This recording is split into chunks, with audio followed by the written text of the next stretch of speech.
The training grounds of Outpost Viridian 7 stretched beneath 3 foreign suns, each casting overlapping shadows across the red clay.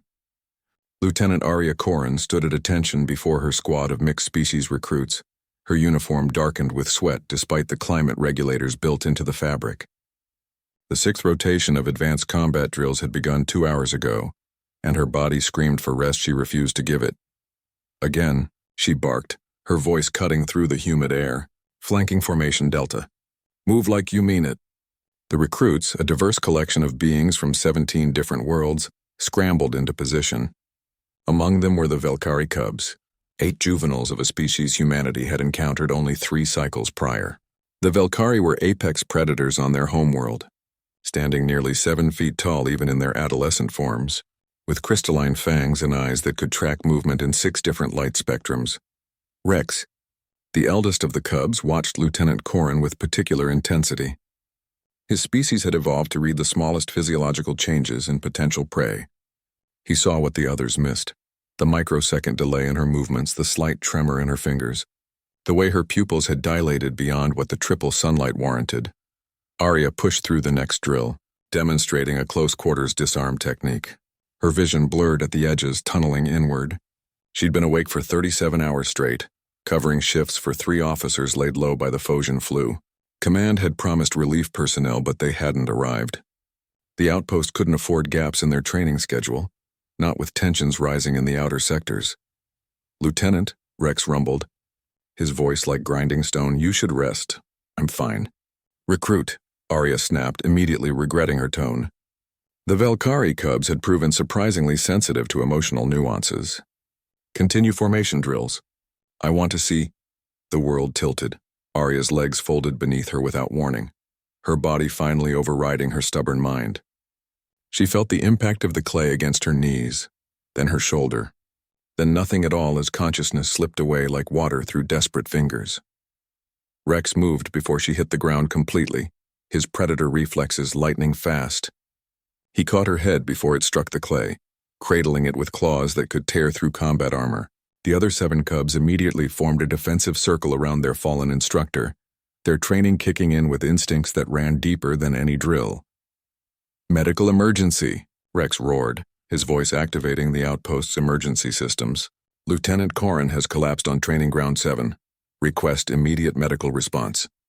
The human recruits started forward, but the youngest Velkari cub, Kira, positioned herself between them and Arya.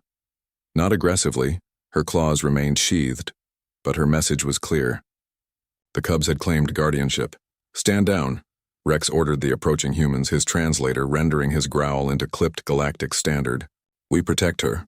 She would protect us." And it was true.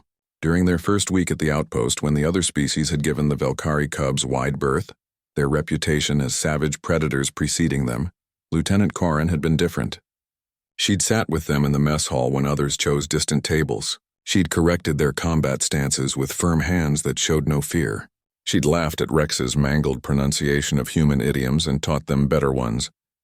More than that, she'd stood before the outpost commander and 3 Galactic Council observers when accusations of inherent violence had been leveled at the cubs after a training accident. Arya had presented data, demonstrated context, and argued with a ferocity that had shocked everyone, including the cubs themselves. "They're soldiers," she'd said, her voice cold as vacuum.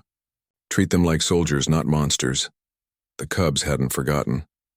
Now Rex monitored Arya's breathing, his enhanced senses tracking her heartbeat and body temperature. Too fast, too hot. His medical training, rudimentary compared to dedicated medics but thorough, told him this was severe exhaustion, possibly compounded by dehydration and neural stress. "Water," he commanded. One of the cubs produced a canteen. Rex carefully tilted Arya's head, moistening her lips. Human physiology was fragile in ways his species found perplexing, but he'd studied the manuals with religious dedication. The other recruits maintained a respectful distance, though the human Sergeant Williams kept trying to approach. Each time the cubs' formation tightened imperceptibly. "Not a threat. A boundary. We have her," Rex said, meeting Williams' eyes. "She falls, we stand. That is pack law." "She's not your pack," Williams protested, though his voice lacked conviction. "She chose to be," Kira responded. And that ended the discussion. The medical team arrived within 4 minutes, an eternity for the cubs, whose predator instincts measured time in heartbeats. Dr. Yenna, a threesick with 4 manipulator arms, approached cautiously. The Valkyrie cubs parted, but only enough to allow the medics through. Severe exhaustion, Dr. Yenna confirmed after a quick scan. Neural strain, dehydration, and she's running on stimulants that should have metabolized 8 hours ago. She's been pushing past biological limits. Will she recover? Rex asked, and the concern in his voice was unmistakable. With rest, yes, but she'll need at least 48 hours of monitored sleep. Dr. Yenna looked at the protective circle of predator cubs and made a decision. Can you help us transport her to medical? I think she'd want familiar faces when she wakes. Rex nodded, carefully lifting Arya's unconscious form. She weighed almost nothing to his augmented strength, and he carried her as gently as if she were made of crystal. The other cubs maintained formation around them as they processed through the outpost corridors, drawing stares from every species they passed. In medical, when Dr. Yenna tried to send the cubs away, Rex refused. We stay. She would not leave us.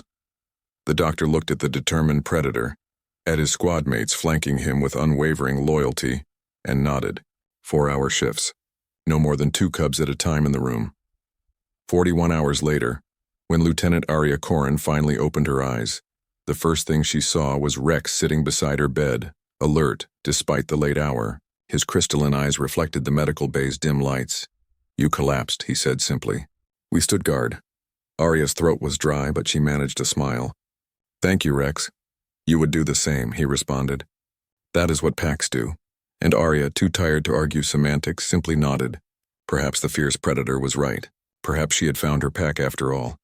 In the most unlikely of places, among the most unlikely of allies. Get some sleep, Lieutenant. Rex rumbled softly. We have watch. For once, Arya didn't argue. She closed her eyes and slept, secure in the knowledge that the fiercest predators in known space were standing guard. Because that's what family did.